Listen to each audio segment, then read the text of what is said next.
Pensando sobre as mulheres, a figura da mulher, devemos perguntar qual é a melhor cena. Será que as mulheres deveriam ser as de Atenas, as pequenas Helenas, como a nossa literatura sugere? Qual é a maneira de pensar sobre as mulheres que têm um papel tão importante na vida, na realidade humana e particularmente nos caminhos daquele que é o Senhor de toda e qualquer cena? É interessante como a nossa sociedade tende a colocar as mulheres numa cena muito pequena, e que pena, porque tantas vezes as mulheres são vistas apenas como uma realidade para agradar o pretenso gosto masculino. Às vezes são fechadas numa realidade muito limitada, fazendo um papel de criatura do lar sem outra coisa poder enxergar. Muitas vezes, rompendo contra o papel tradicional,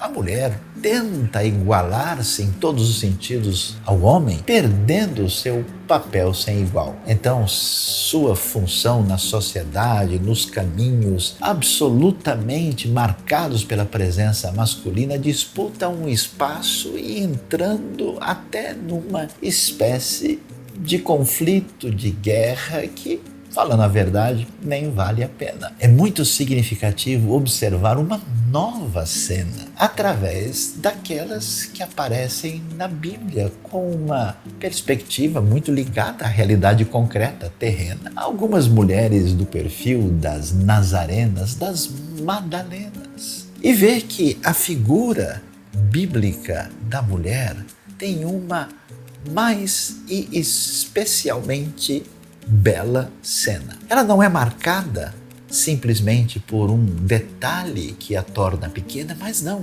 É a mulher que é mãe, é a mulher que trabalha, é uma espécie de executiva, é uma mulher que combate nas batalhas, é uma mulher que cuida da vida. Ela tem um papel muito mais amplo, desde a realidade estética do cuidado do lar, desde aquilo que é feito no cuidado dos filhos e do próprio marido. E como diz Provérbios 31, versículo 18, que a mulher que faz comércio lucrativo é a mesma que mantém a lâmpada antiga que a arqueologia descobriu da época acesa no seu trabalho durante a noite. Que bela mulher! A mulher nazarena, a mulher Madalena, a mulher que não é nada pequena, a mulher que na Bíblia é a mulher plena. E quem não entende a nova cena, eu só posso dizer, que pena.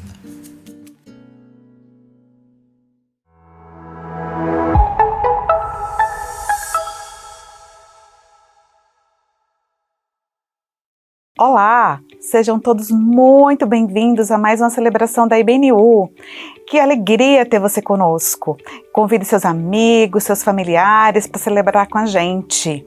E hoje nós queremos te convidar para celebrar com a gente, porque essa semana foi a semana do Dia Internacional da Mulher. Na semana passada nós tivemos na celebração presencial um momento muito especial. As mulheres aproveitaram bastante, ganharam lembrancinha, foi um momento bem especial. E hoje nós continuamos com a celebração, afinal foi durante a semana, né, o dia 8, que foi o Dia Internacional da Mulher. Então venham celebrar conosco, venham participar dessa alegria.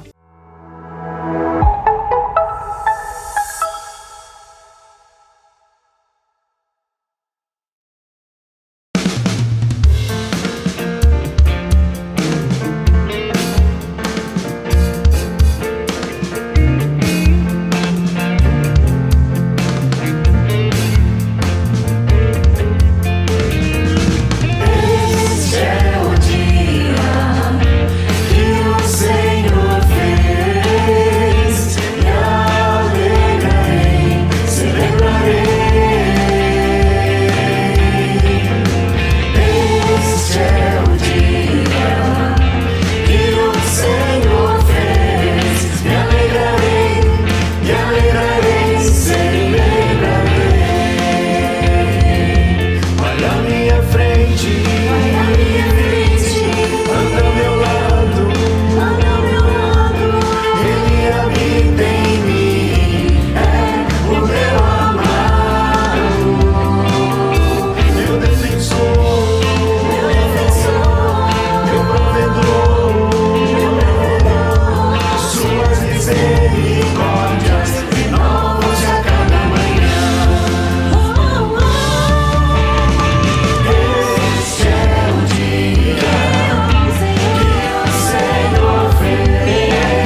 Olá, queridos. Nesse momento em comunidade, vamos colocar diante de Deus tudo aquilo que tem ocupado nossos pensamentos, que tem ocupado nosso coração.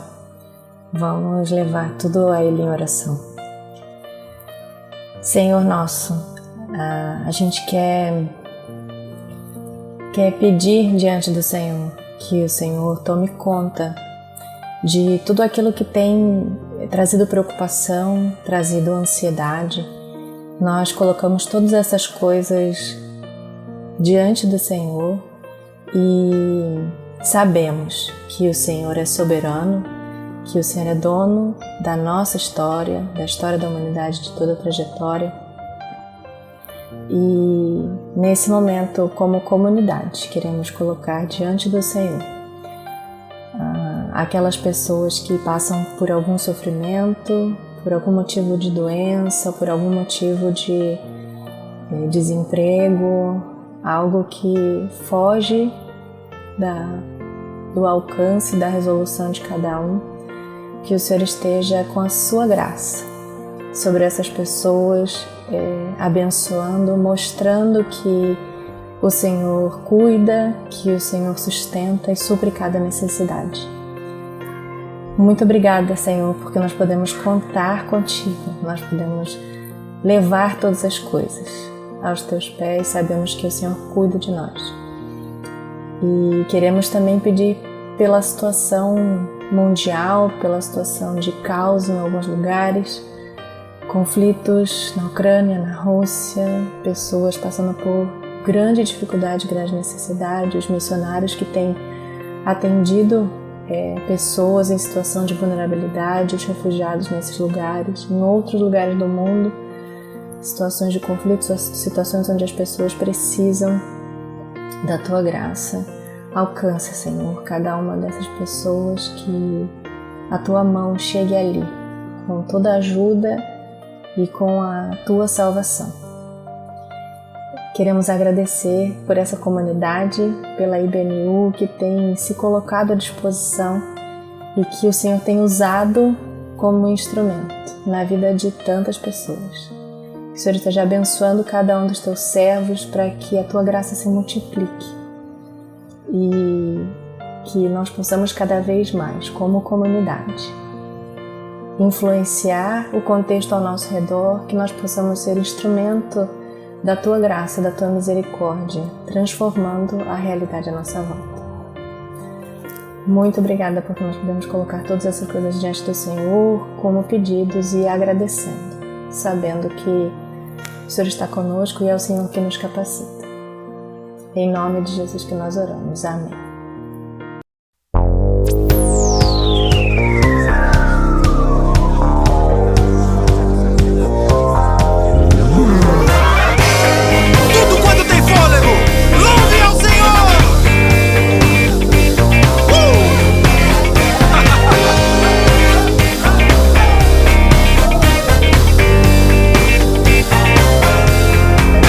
Então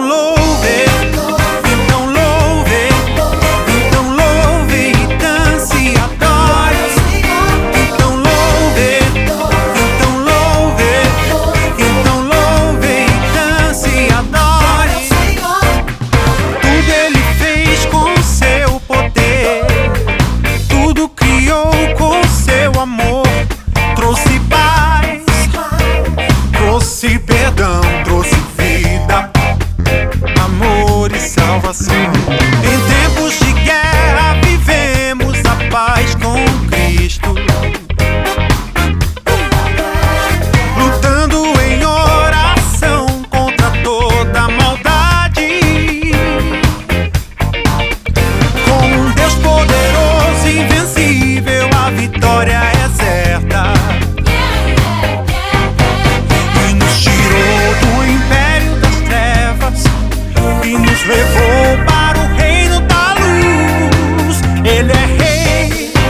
Olá, tudo bem? Neste momento de gratidão, quero agradecer a Deus pelas pequenas e grandes bênçãos que temos recebido, pelas várias missões que a IBNU tem podido ajudar, apoiar, através de tantas contribuições, tantas orações que temos feito como comunidade. Quero agradecer também a Deus pela vida de cada um desses missionários, seja fora do Brasil, quanto também aqui no Brasil, pelas famílias desses missionários. Agradeço a Deus também pelos ministérios que nós temos na IBNU, pela quantidade de pessoas que ajudam de uma forma tão amável, tão carinhosa, recebendo pessoas tanto presencialmente quanto no online. E agradeço a Deus também pela celebração que segue à nossa frente. Que seja um momento de paz e de conhecimento e de muita graça. Espero que seja um momento abençoado para todos nós. Tchau! Bom dia, igreja querida. Chegamos no nosso momento de dízimos e ofertas e eu queria trazer a reflexão de João 6,35, quando Jesus diz: eu sou o pão da vida. Aquele que vem até mim jamais terá fome. A humanidade vem atravessando tempos sombrios. Nos arrastamos há 2 anos já por essa pandemia e agora estamos assistindo de forma atônita os desdobramentos da guerra na Ucrânia. O que tem escolhido nesse período são espíritos abatidos e almas desnutridas. Então, eu chamo todo mundo para participar desse momento especial, depositando no altar do Senhor seus dízimos e ofertas de forma generosa, altruísta, pensando no próximo, para que a gente possa levar esse pãozinho tão fofinho, tão macio, tão quentinho, tão gostoso, para mais e mais vidas. Para que almas possam ser nutridas e para que a esperança da salvação seja levada a mais e mais pessoas. Que vocês tenham um excelente domingo e a gente se vê no próximo. Um beijo. Mua.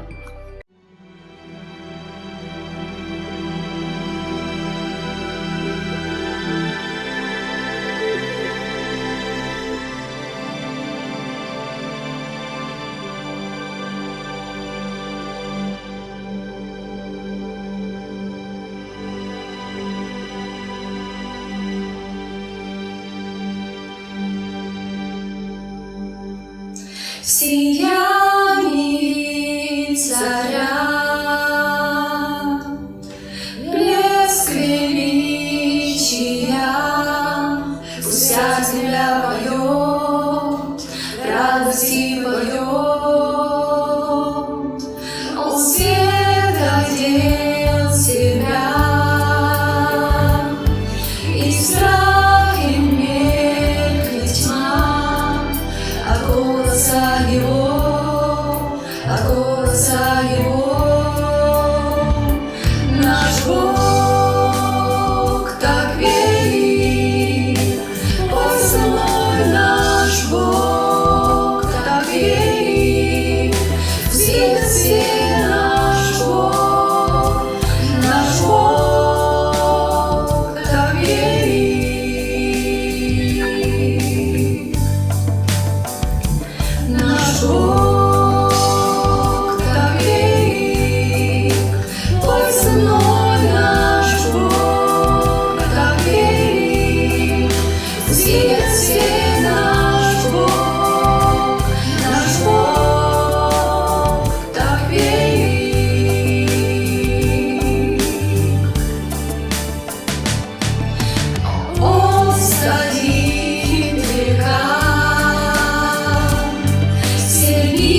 A IBNU quer agradecer a todos que se dispuseram a abençoar a vida daqueles irmãos e irmãs nesse momento de tamanha dificuldade que tem enfrentado na Ucrânia.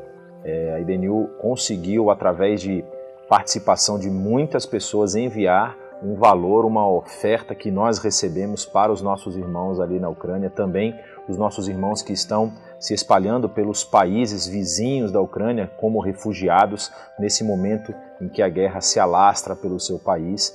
E nós queremos agradecer a você que colocou o seu coração nessa ação humanitária, colocou parte dos seus recursos também para abençoar a vida daquelas pessoas que estão enfrentando tamanha dificuldade. E nós queremos dizer que continuamos abençoando, continuamos trabalhando para tentar diminuir a dor e o sofrimento que aquelas pessoas estão passando ali naquele país. Então, se você quer também contribuir, caso você não tenha contribuído, ou se você quiser continuar contribuindo e abençoando as vidas ali na Ucrânia, você pode entrar em contato conosco através aqui da Conexão e nós vamos te informar de que forma você pode ser participante dessa ação humanitária para a transformação da situação de muitos daqueles que estão ali. A dor é grande, o trabalho é imenso, principalmente nesse momento em que as pessoas estão se deslocando dos seus lares, e Deus tem nos dado uma oportunidade de sermos bênção, de sermos sal e luz na vida daquelas pessoas que têm enfrentado tamanho transtorno, tamanho confronto como tem sido. Então, se você quer participar, entre em contato conosco e nós vamos te informar como você pode abençoar a vida dos ucranianos nesse momento.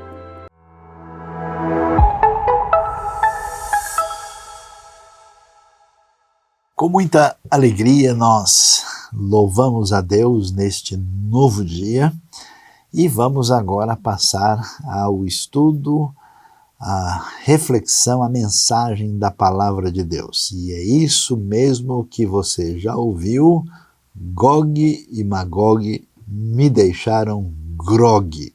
A verdade é isso, eu estou grogue de ouvir falar sobre Gog e Magog.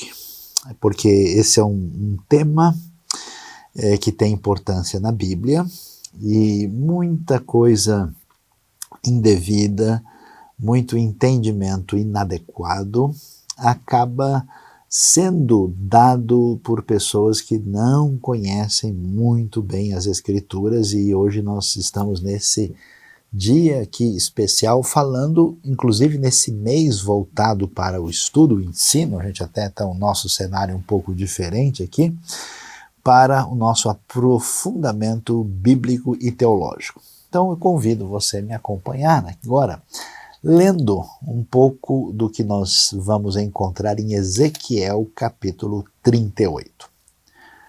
E o que é que a Bíblia nos diz? Vamos acompanhar.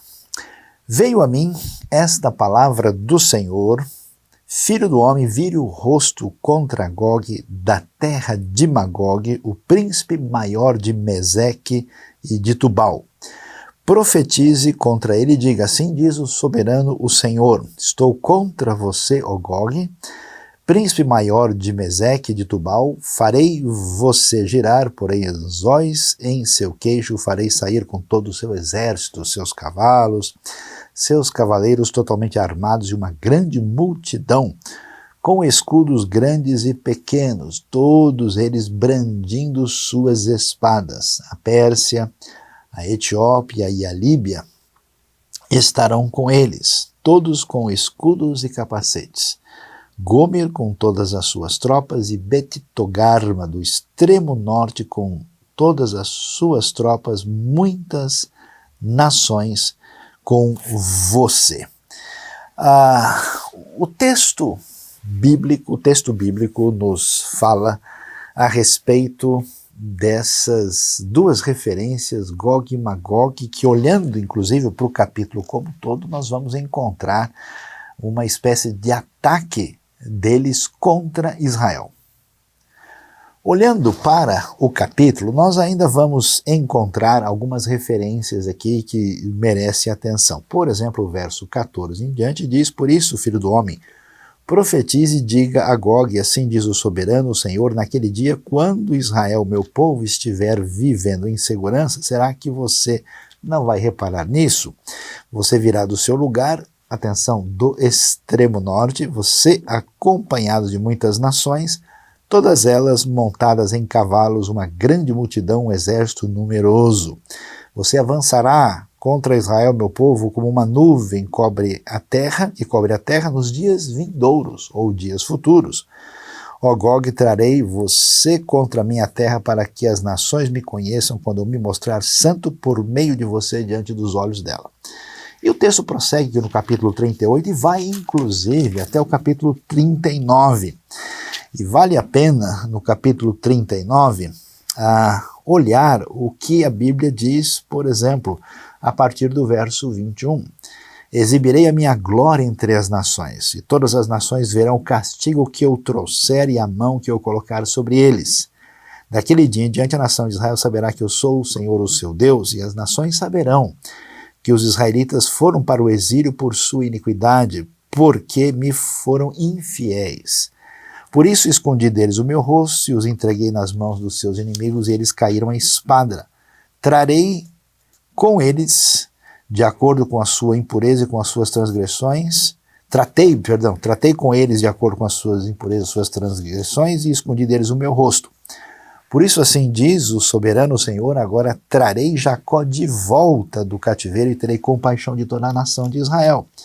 E serei zeloso pelo meu santo nome. Eles se esquecerão da vergonha porque passaram, de toda a infidelidade que mostraram para comigo enquanto viviam em segurança em sua terra, sem que ninguém lhes causasse medo. Quando eu os tiver trazido de volta das nações e os tiver ajuntado dentre as terras dos seus inimigos, eu me revelarei santo por meio deles à vista de muitas nações. Então eles saberão que eu sou o Senhor, o seu Deus, pois embora os tenha enviado para o exílio entre as nações, eu os reunirei em sua própria terra, sem deixar um único deles para trás, não mais esconderei deles o meu rosto, pois derramarei o meu espírito sobre a nação de Israel, palavra do soberano, o Senhor.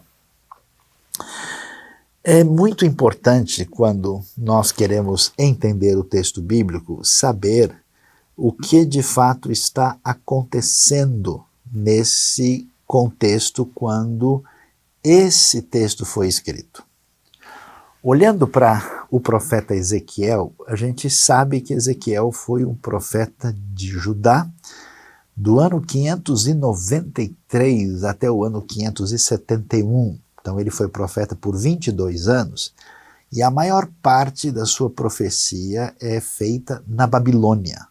Ou seja, Ezequiel, está entre esses exilados que saem de Judá. Vamos nos lembrar que os babilônios acabam levando para o exílio um grupo de pessoas de Judá no ano 605, depois em 597, e na ocasião da queda de Jerusalém, inclusive nesse período em que estava ali o rei Zedequias, em 586 a cidade cai completamente com a destruição do templo, e Ezequiel vai trazer a palavra de Deus para esse momento difícil. E olhando para o livro, a gente vai encontrar o quê? São 48 capítulos, e o livro ele tem uma lógica que é a seguinte: o que Deus pode nos dizer sobre o que aconteceu com o povo da sua aliança e o que acontecerá. Então, olhando para o livro de Ezequiel, a gente vai observar, no livro como um todo, uma divisão muito interessante de compreensão da história, quando o profeta, que é um profeta assim, inclusive, que tem umas visões diferentes, ele traz de fato o que a gente chama de um livro profético, mas com alguns elementos assim que já evocam o futuro gênero literário apocalíptico que vai aparecer nitidamente mais tarde. Então, por exemplo, do capítulo 1 de Ezequiel até o capítulo 24, a discussão é como entender o julgamento de Deus sobre Israel. Porque o que está na mente, aqui do povo de Judá? Olha, Deus tem uma aliança que vem desde Abraão com seus descendentes. Deus fez aliança com Moisés na ocasião da lei e especialmente com Davi, que ele prometeu que não faltaria descendente no seu trono. E agora a gente está perdendo a terra, a gente perdeu Jerusalém, né, a cidade importante de Davi, o reinado de Davi e os seus descendentes se foram. O que é isso? Então a explicação, o detalhamento aparece nesses 24 capítulos, mas ao mesmo tempo, esse Deus também é o Deus que tem o domínio sobre o mundo, o universo, a história e as nações. E o movimento das nações tem que ser entendido a partir dessa realidade de Deus. Então, do capítulo 25 até o 32, a semelhança de Jeremias e de Isaías, você vê ali as várias profecias contra as nações, até porque as nações também sempre se voltaram contra o povo de Israel, e aqui no caso particularmente contra Judá, especialmente a Babilônia. E aí, quando a gente chega do capítulo 33 em diante, vem aquilo que a gente chama de promessa futura de restauração. O juízo de Deus caiu sobre o povo, mas não será assim. No futuro as coisas irão mudar. E olhando para isso, a gente vê uma coisa interessante em Ezequiel, que tem um tema interessante no livro chamado a glória de Deus. Essa glória, por exemplo, desde o começo, a gente vê ela se afasta do templo, se afasta de Jerusalém, se afasta da terra, e depois, na futura restauração divina, essa glória volta para a terra, para Jerusalém e entra no templo. Por isso que o livro vai acabar com essa ideia de um templo reconstruído, futuro, glorioso, gigantesco, que é retratado ali. E aí é no meio disso que vai aparecer essa discussão de Gog e Magog. Na verdade, Deus vai aparecer, né, antes disso como um bom pastor, vai mostrar o que tem a ver com o futuro, tem a visão do Vale dos Ossos Secos, da restauração desse Israel, e depois toda a renovação do futuro, que aparece no capítulo 40 e 48, e no meio aí está Gog e Magog, capítulo 38 e 39. E aí o que acontece? Lendo sobre isso, nós temos um problema quando muita gente no contexto religioso dos nossos dias, e não só dos nossos dias, tentam, digamos assim, adivinhar quando é que é Gog e Magog e quem é Gog e Magog. E, historicamente, a interpretação tem sido feita da seguinte maneira, que é um primeiro problema para qualquer pessoa que tenta estudar profecia e também a literatura que tem a ver com Apocalipse. A ideia de que todo texto bíblico que fala do futuro está falando específica e, digamos, literalmente para a minha época. Para você ter uma ideia, o que o texto fala? Fala de Gog e Magog. Existe uma tradução indevida que aparece, às vezes, a palavra Ros, depois da palavra Magog, e Ros no hebraico é Rosh, e pela construção linguística ali, parece ser, a palavra Rosh literalmente é cabeça, então tem a ver com o príncipe maior, ou aquele que é o principal de Meseque e de Tubal. Esses nomes, né, que nós temos aqui, você pode olhar comigo, por exemplo, Gênesis capítulo 10, que nós encontramos ali uma referência da famosa tabela das nações. E quando a gente vê Gênesis 10, temos descendentes de Jafé. Os filhos de Jafé são Gomer, Magog, Madai, Javã, Tubal, Meseque e Tirás. Nesse caso, os nomes que tem aqui, Meseque, né, como nós vimos, aparece também Magog, são referências a esses jafetitas, que no texto estão relacionados com aquilo que veio do norte. E aí o que acontece? Historicamente você não faz ideia. Todo mundo na história da interpretação popular da Bíblia já foi Gog e Magog. Teve gente que relacionou, por exemplo, com Alexandre o Grande, teve gente que falou que eram os mongóis, teve gente que estabeleceu relação com tribos de origem turca que vieram para a terra, Ou seja, nós temos inúmeros candidatos em gerações passadas que foram vistos como um inimigo ameaçador e que na hora o pessoal diz, está vendo? Esses aqui são o Gog e Magog que vem para destruir ou o povo de Israel ou o povo de Deus, dependendo da interpretação. Isso significa uma interpretação indevida e deficiente da Bíblia que não pode ser feita. Além disso, existe um costume equivocado das pessoas fazerem uma interpretação, vamos dizer, de profecias e apocalíptica a partir de referências geográficas. O que significa isso? Que a pessoa olha ali o texto e ele tenta localizar isso no mapa, e hoje ele olha no mapa e tenta achar quem é que está morando ali. E aí coloca no grupo que mora ali a referência da profecia. Veja, por exemplo, como é curioso que Gog e Magog no texto tem como aliados a Pérsia, a Etiópia e a Líbia. Né? Então o que o pessoal faz? Faz realmente uma vitamina mista indigesta para interpretar o texto. Por exemplo, a Bíblia fala sobre a Síria, mas a Síria dos tempos bíblicos não tem nada a ver com a Síria de hoje.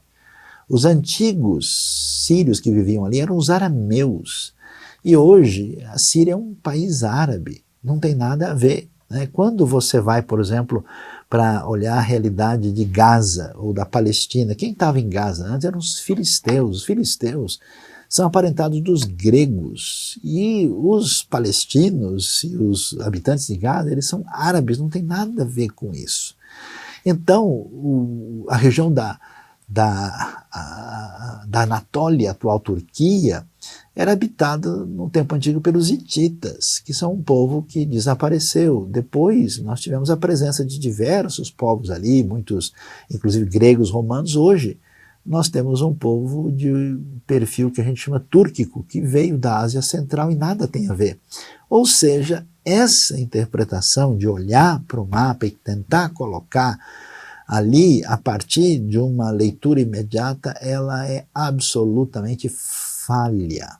Em volta de Israel, por exemplo, do lado oriental, estavam os edomitas, os moabitas, os amonitas, que são povos extintos que não existem mais hoje. Então, nessa confusão, as pessoas acabam fazendo um caminho muito perigoso, que é, por exemplo, se eu tenho um inimigo, alguém de quem eu não gosto muito, e que eu começo a olhar no mapa e falo, olha, eu acho que o mal, que o anticristo, que as forças do Armagedon vêm dessa região.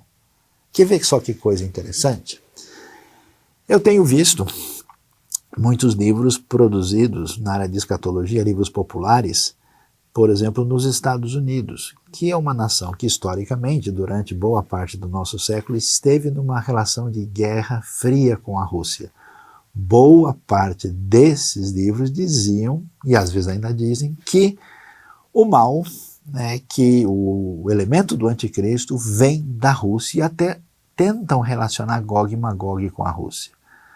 Ao mesmo tempo, você vê alguns livros, por exemplo, produzidos na Europa, né, e até mesmo por pessoas do contexto árabe que saíram de um contexto de opressão de origem islâmica radical.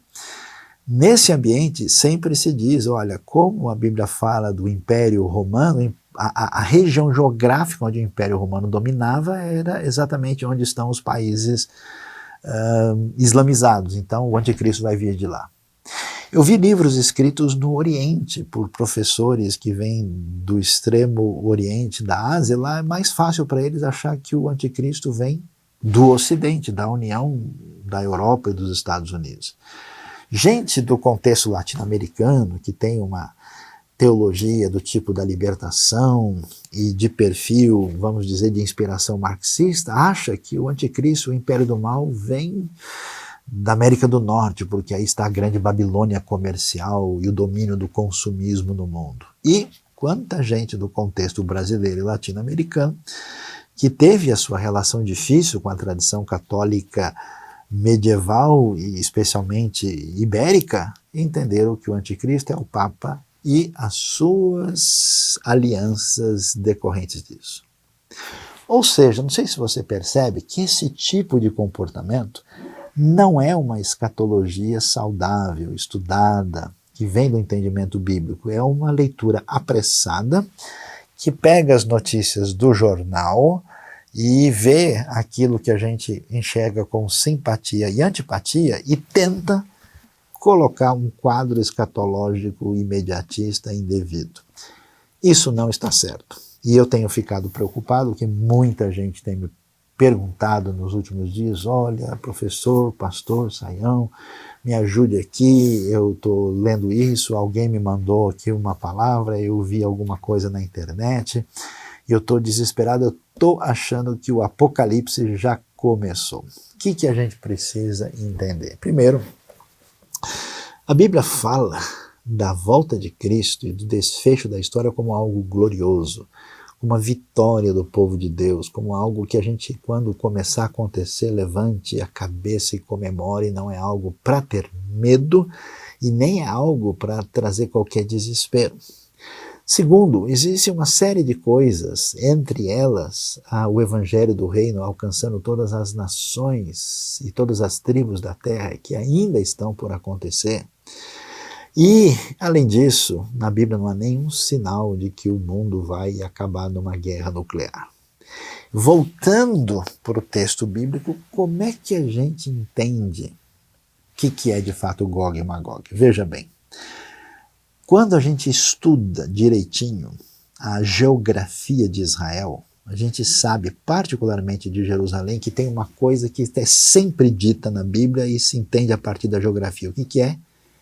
Que o mal vem do norte. Mas por que o mal vem do norte? Porque todos que entram, invadem, conquistam a terra de Israel são aqueles que vêm do norte, até porque você não consegue entrar pelo sul de Jerusalém, por uma questão geográfica. Ali não é a maneira de atacar a cidade, vem mesmo quem viesse, o único pessoal que podia vir do sul, que no caso eram os egípcios, que subiriam pela Via Maris, ao entrar e chegar em Jerusalém, teriam que subir para entrar na cidade e atacar de cima. Agora, os babilônios, os assírios, os hititas, ou até mesmo os arameus, todos que invadiam sempre chegavam do norte, por isso aparece. Então, quando você vê que nós temos esses que são que vem do extremo norte, conforme Ezequiel 38:15, acompanhado de muitas nações com um exército numeroso, isso está para quem é da época de Ezequiel muito claro, porque foi assim que os babilônios chegaram. Na cabeça deles é assim, onde é que está Deus e o seu poder, se os inimigos que vieram do norte entraram e agora nós estamos no cativeiro, e como fica o nosso futuro? No livro de Ezequiel isso está muito claro, de que isso tem relação com o que eles experimentaram. E aí Ezequiel diz, olha pessoal, existe uma ação poderosa e redentora do povo de Deus na história do seu povo, e apesar desse povo ter falhado, Deus não perdeu o controle da história. Isso significa que Deus sabe o que está acontecendo, que há razão nisso, e que os inimigos do povo de Deus serão julgados. E apesar de vocês terem falhado como vocês falharam, haverá redenção futura. Essa redenção, em parte, se cumpre no próprio retorno do povo quando volta para a terra de Judá. Então, por exemplo, a gente acabou de ver aqui, como ele diz claramente aqui em Ezequiel, que o Senhor haveria de trazer o povo de volta desse cativeiro. E veja o versículo 25 do capítulo 39. Trarei Jacó de volta do cativeiro e terei compaixão da nação de Israel. Então, parte do quadro aqui está relacionado com isso, com o fato de que Deus está agindo nessa redenção. Agora, esse agir divino é algo que ecoa no eixo da história, não fica parado apenas exatamente aí.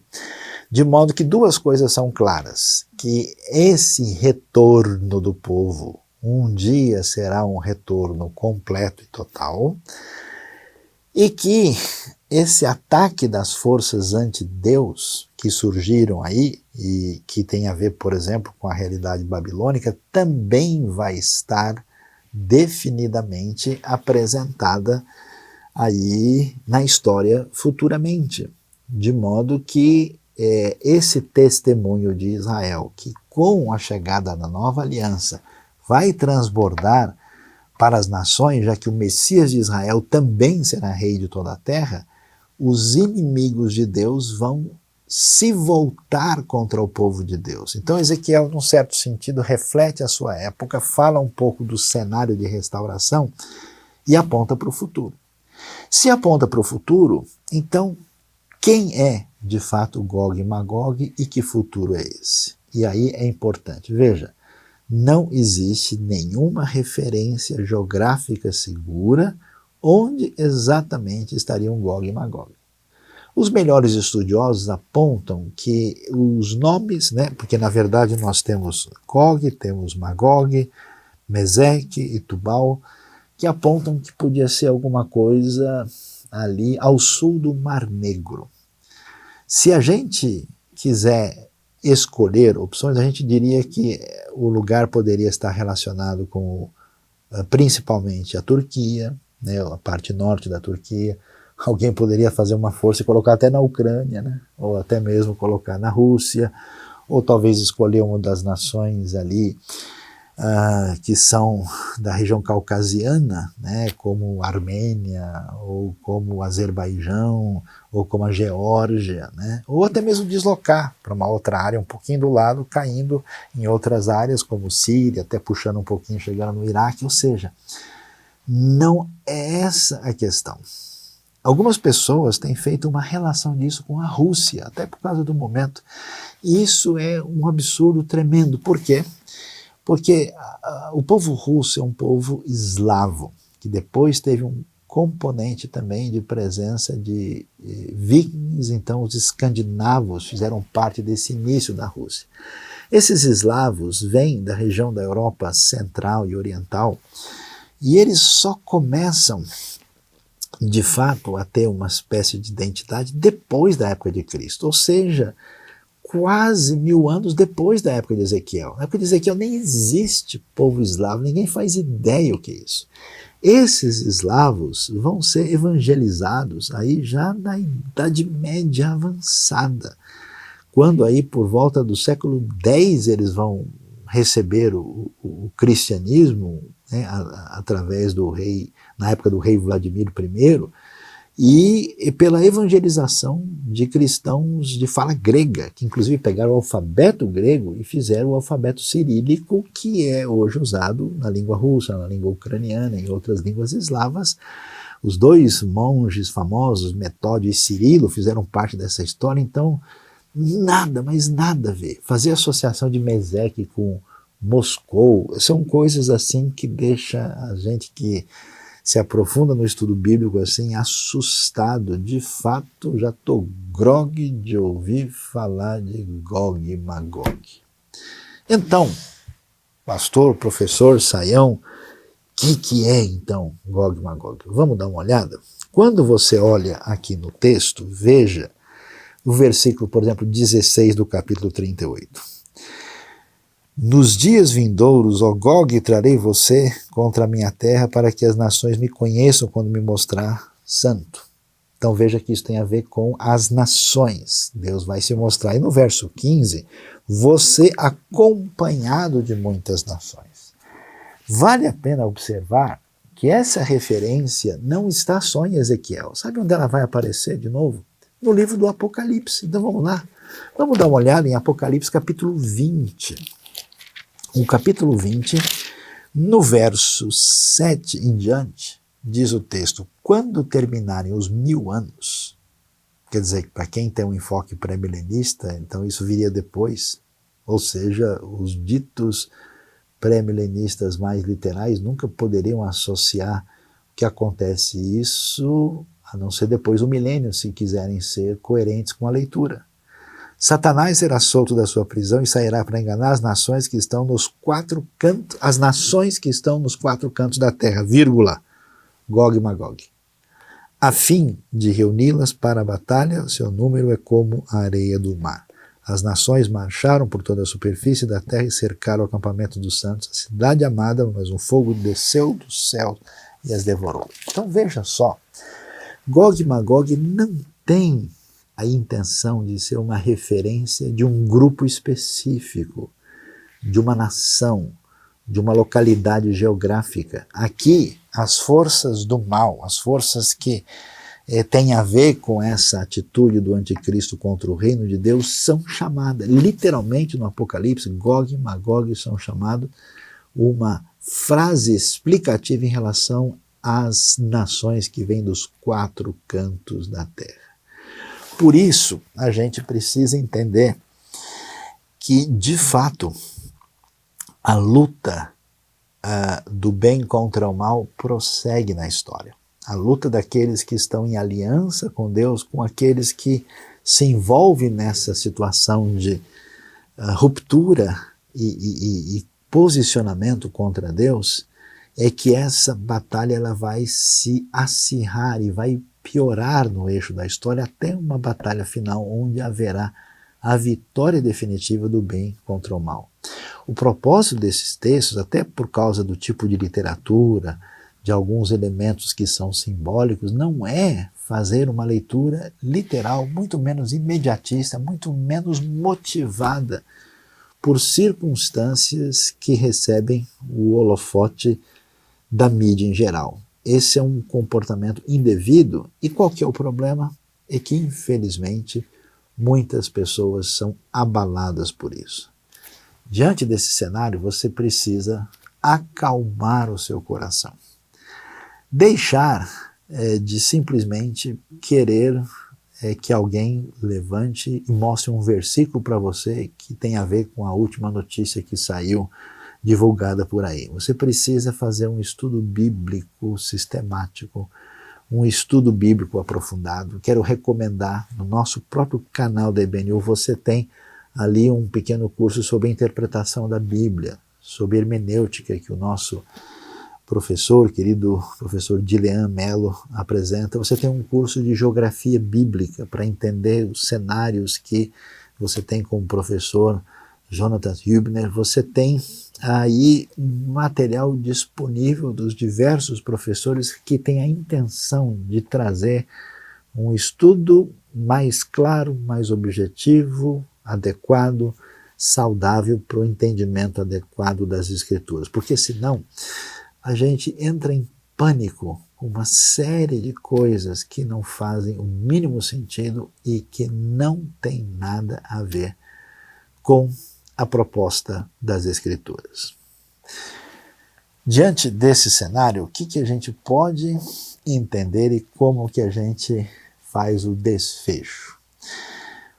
Bom, escatologia não é o estudo do medo. Aliás, o medo é um negócio terrível, ele é usado até do ponto de vista estratégico para controlar e para motivar a ação das pessoas. Escatologia significa, na Bíblia, a clara convicção de que as coisas que acontecem no mundo não estão descontroladas, não estão desgovernadas, que o caos aparente nesse cenário, eles mostram para nós algo que a gente só vê na superfície, mas Deus tem o controle e o domínio da história, e a escatologia foi escrita exatamente para isso, para dizer, olha pessoal, igreja do povo de Deus, vocês estão sofrendo, saibam que o Messias continua sendo o rei, ele tem tudo em suas mãos, a vida de vocês aqui não é a realidade última e definitiva, nós temos uma vida eterna e o reino de Deus será vitorioso. O propósito da escatologia foi trazer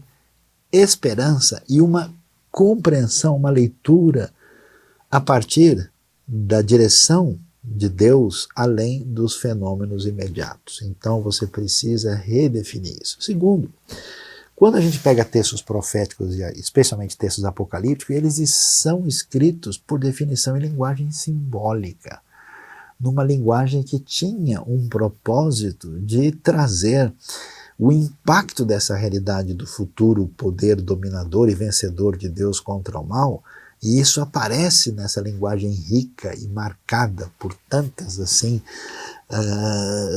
simbolismos vivos. E esse simbolismo não pode ser entendido assim na base da boa vontade. Eles fazem parte de um contexto, de uma época histórica, de um pano de fundo hebraico. O Apocalipse tem relação com Gênesis, com Êxodo. A pessoa não pode ler e achar ou sentir que é isso, que é aquilo.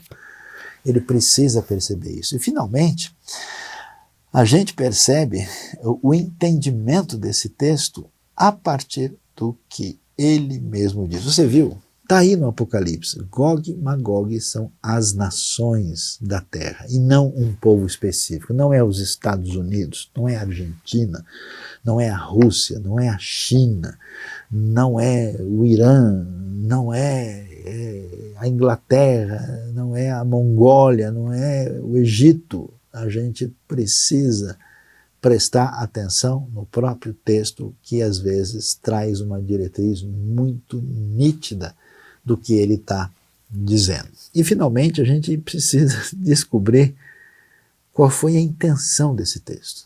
O povo estava desesperado sem entender como é que aconteceu o que aconteceu. Deus traz a explicação para eles, mostra a razão do juízo divino que caiu sobre Judá, mostra para eles que ele está tratando com as nações e mostram que esse padrão, que é interessante isso, você vê, né?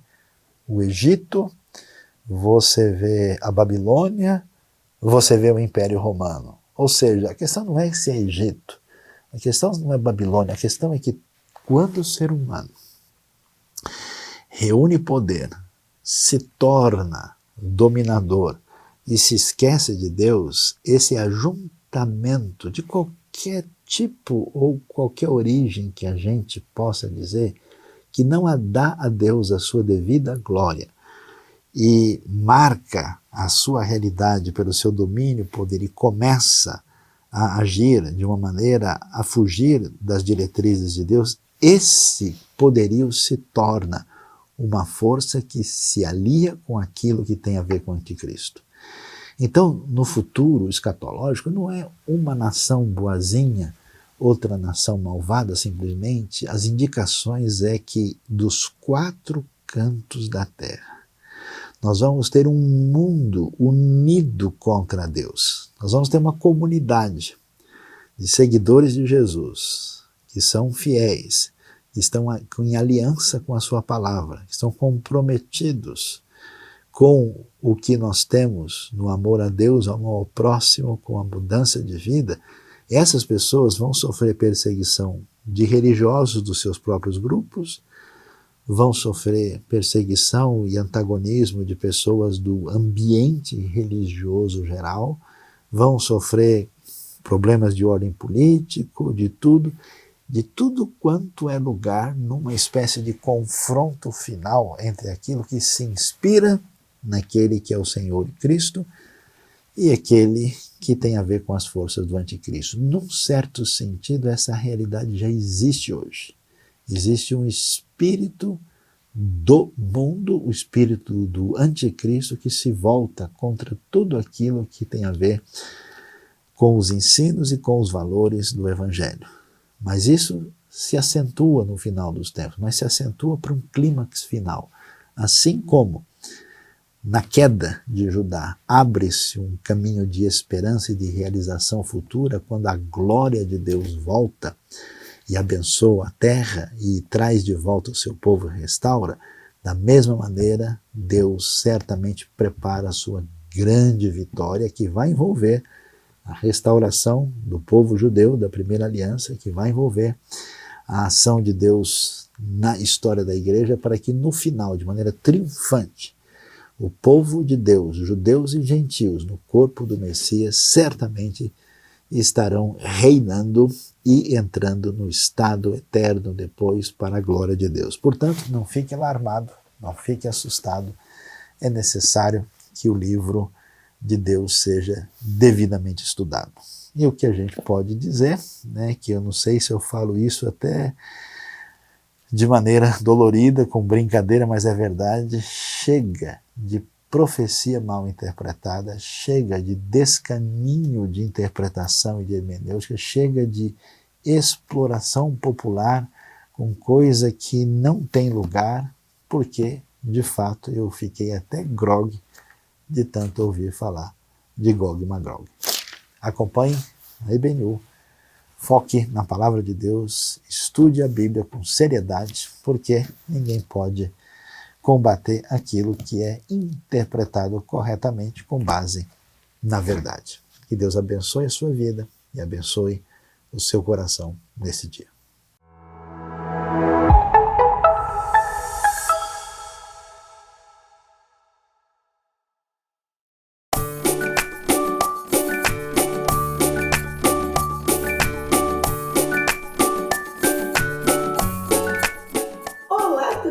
Tudo bem? Olha só, hoje é dia de experimento científico. Uhul! Vou colocar já meus óculos aqui, me preparar. E o que será que nós vamos fazer hoje? Olha, vocês sabem, crianças, que Deus, Ele foi formando, foi criando cada um de nós de uma forma muito única e especial. Cada um é único, criado por Deus. E Deus não apenas nos criou, mas, diferente, por exemplo, dos animais, Deus encheu a humanidade do que a Bíblia chama de fôlego da vida. Olha só. Mas vocês sabem muito bem que existe algo chamado pecado. O pecado é tudo aquilo que a gente faz, tudo aquilo que a gente fala e tudo aquilo que a gente pensa que nos afasta de Deus. E o pecado, crianças, ele é como um vidrinho de veneno, por exemplo. Uma gotinha já é suficiente para contaminar toda a taça. Vocês sabem que ao longo da nossa vida, não é só uma coisa que a gente faz que nos afasta de Deus.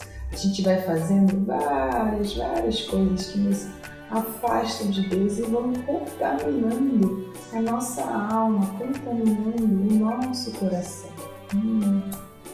Mas e aí? Como lidar com isso? O que a gente pode fazer em relação a isso para poder ficar limpinho? Ao longo do tempo, tudo vai se misturando, tudo vai ficando contaminado. Dá para tomar dessa taça, né? Pessoas tomar nesse copo aqui, pode morrer. Mas vocês sabem uma história que existe lá em Mateus 9. Você já ouviu falar, até mesmo aqui na Turminha das Nações. Era a história de Zaqueu. Vocês lembram? Zaqueu, que era um homem bem baixinho, que subiu numa árvore bem alta para poder ouvir falar de Jesus, para poder conseguir ouvir o que Jesus estava falando lá do alto da árvore. E aí Zaqueu, quando Jesus viu Zaqueu lá no alto da árvore, foi para a casa de Zaqueu, comeu com Zaqueu. E aí, crianças, uma coisa que muita gente não lembra da história é que um monte de gente ficou falando mal de Zaqueu.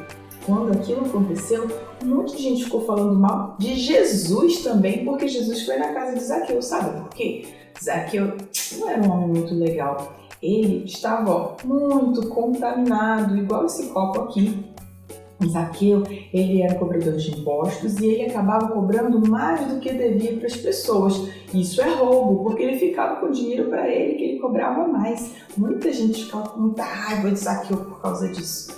Mas, crianças, as pessoas não entendiam. E hoje em dia muita gente não entende que o poder de Jesus sobre o pecado é muito grande. Não existe pecado tão grande ou erro tão grande que a gente cometeu que não possa ser perdoado por Jesus e ser transformado por Jesus. Jesus, quando ele vem na nossa vida, ele pega uma situação que parecia impossível de transformar e olha só o que acontece. Ele consegue nos encher totalmente, nos preencher por completo e nos purificar, nos limpar de tudo que possa ter acontecido. Como nesse pequeno experimento, a vida de Zaqueu foi transformada. Ele não só devolveu tudo que ele tinha roubado, como ele deu dinheiro a mais, como uma forma de perdão pelo que ele havia feito. E ele não fez mais o que ele fazia de errado. Isso é muito importante também. Quando Jesus nos transforma, nós temos que deixar os nossos erros e tudo aquilo que nos afastava de Deus para trás. porque agora, olha, nós estamos limpinhos e purificados. E se acontecer de novo de algum pecado quiser vir te contaminar, você tem que pedir perdão a Deus e sempre pedir para Ele te purificar de todo o pecado, de tudo aquilo de errado que você estava fazendo, que te afastava de Deus. Deus não só nos criou de forma muito especial, conforme a gente aprendeu lá no Salmo 139, 14, que falava, né, eu te louvo, Senhor, porque me criaste de um modo muito especial e admirável. O versículo, ele continua. Deus, ele não só nos criou, como ele faz coisas maravilhosas na nossa vida. E o versículo fala assim, as suas obras são maravilhosas. Disto eu tenho certeza. Crianças, você não é apenas único e especial, criado de forma com muito amor por Deus, mas você também é alguém que precisa ser transformado por Jesus. Quando a gente encontra Jesus na nossa vida é transformada, igual no nosso experimento científico de hoje. Então, abra seu coração e deixe Jesus te transformar. E lembre-se do nosso versículo. Eu te louvo, Senhor, porque me criaste de um modo especial e admirável. As tuas obras são maravilhosas. Disto eu tenho plena certeza.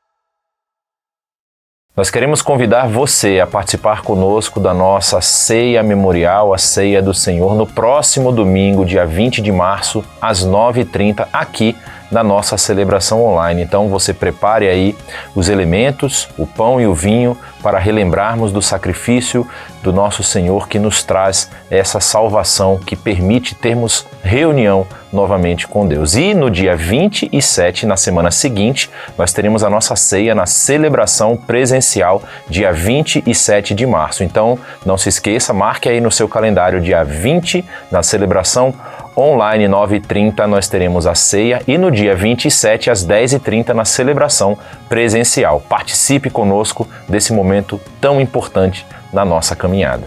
2022, o nosso ensino IBNU está de cara nova, não só agora no YouTube, mas também nas plataformas de podcasts, então dos streamings. Por exemplo, você pode acompanhar aí pelo Spotify, do Deezer, né? Você tem aí a possibilidade de ouvir em áudio.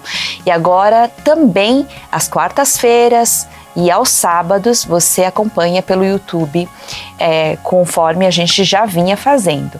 Então você pode participar, mas não precisa de inscrição e não é necessário fazer como nós fazíamos até ano passado. Então lembre-se aí, nós estamos de cara nova, nosso podcast está muito legal. Então esteja com a gente aí nesses estudos. Nós queremos agradecer a sua companhia até agora aqui na nossa celebração online IBNU. É uma alegria estar com você e queremos convidar você a ser nosso parceiro na divulgação do conteúdo que a IBNU tem produzido para abençoar vidas. Então se inscreva aqui no nosso canal do YouTube, pressione o sininho para receber as notificações de todas as publicações que temos feito e também se inscreva nas outras redes sociais, Facebook e Instagram, onde nós postamos conteúdo que pode abençoar a sua vida e de outras pessoas e também postamos informações a respeito das programações da IBNU. Uma semana na presença do Senhor, que Ele possa te abençoar e você possa ter momentos de comunhão com Ele a cada dia. E na semana que vem nós estamos aqui novamente às 9h30 na celebração online. Te vejo lá.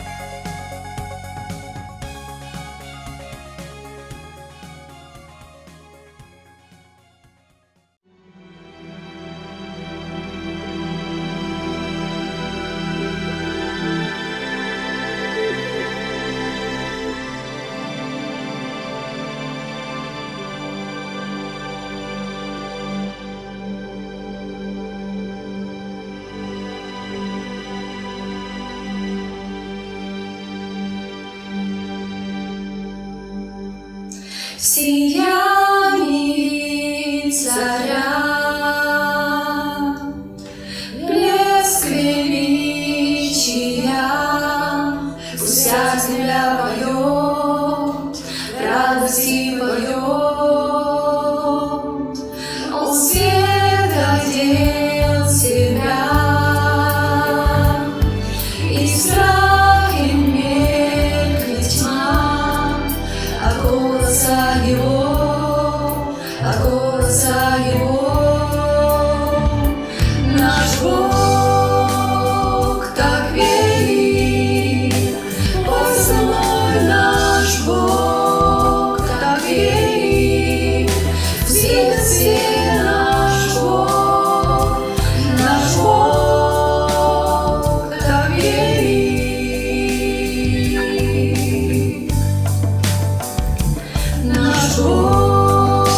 shall even